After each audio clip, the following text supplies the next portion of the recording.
Today we will reassemble the Knittax AM3. This video has two companions, the disassembly video and the deep cleaning video, and links to both of those will be in the program notes. This is a very good instance of start everything before you tighten anything. And for some reason, this back bar, the screws do not just fall down through there. That's why you see me using a screwdriver to try and get them in.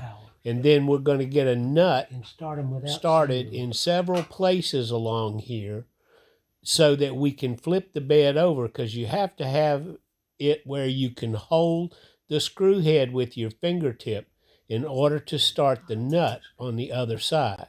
And you'll see me turning it around and placing it on an unlevel situation so that I can get one hand under there and one hand over the top.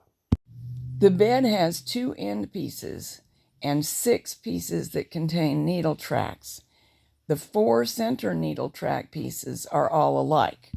Obviously, the bed ends are different, and the 2 that are containing needle tracks but are right near the end each have a stop to hold the spring, so they're distinctive. Looking for which side or whether both sides have the connecting tabs and looking for those stobs that will hold the spring will make sure you get everything back in the correct order.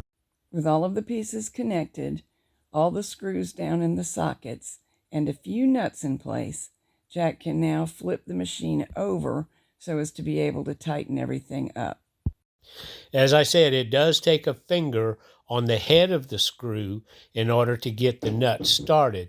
Now, the nuts will tighten themselves down. The fact that the screws don't just drop into the hole means that the nut driver that I'm using will tighten it up sufficiently. I think I'm using a 6mm, but however, the feel of using that nut driver makes me think that the nuts are actually 5.5 millimeters. It will work because it's a 6-sided nut driver and a 6-sided nut. Now you see me putting the rod in. This is what the sinkers will attach to when we get to putting them in. The rod must be at the bottom of the slot. You see me using the tiny little flat tip screwdriver to push it all the way to the bottom. Now, because the spring is not in position, we can just cooperatively drop needles into the slots. Now the spring is pretty obvious because there's a loop at the end of the spring, each end, and a stop for that loop to go on.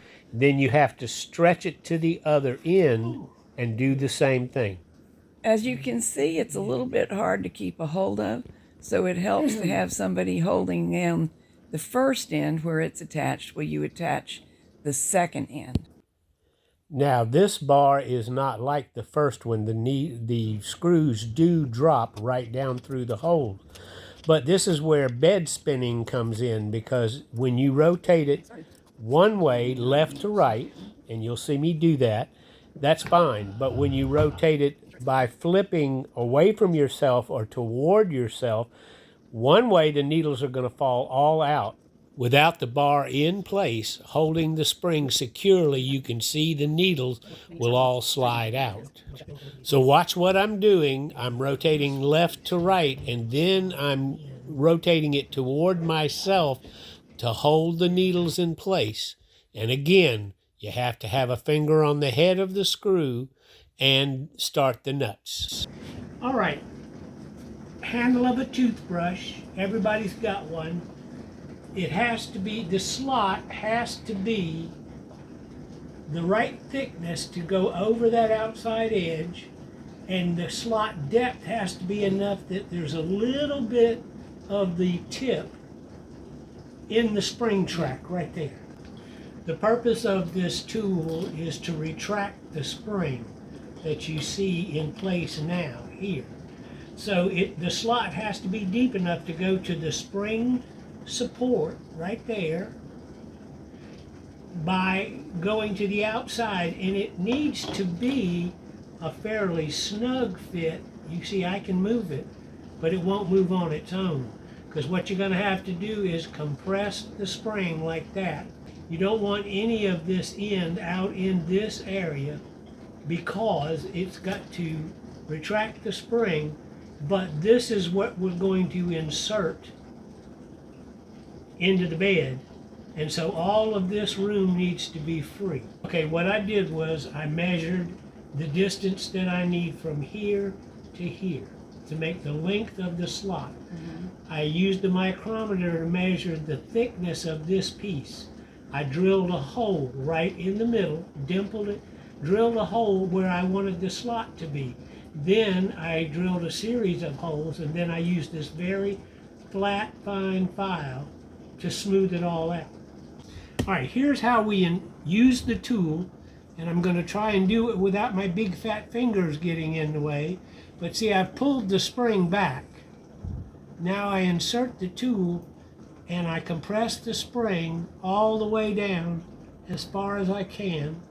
And now we're ready to install this sinker. You need the spring compressed as far as you can, and the end of the sinker has to go right up at the top of the slot. And that's the tricky part, is trying to maneuver it in and get it locked onto its rod. But there we go. Use the tool that you made to compress the spring. 2 fingers. As long as the tool goes under the bed, it goes right to where it's supposed to be.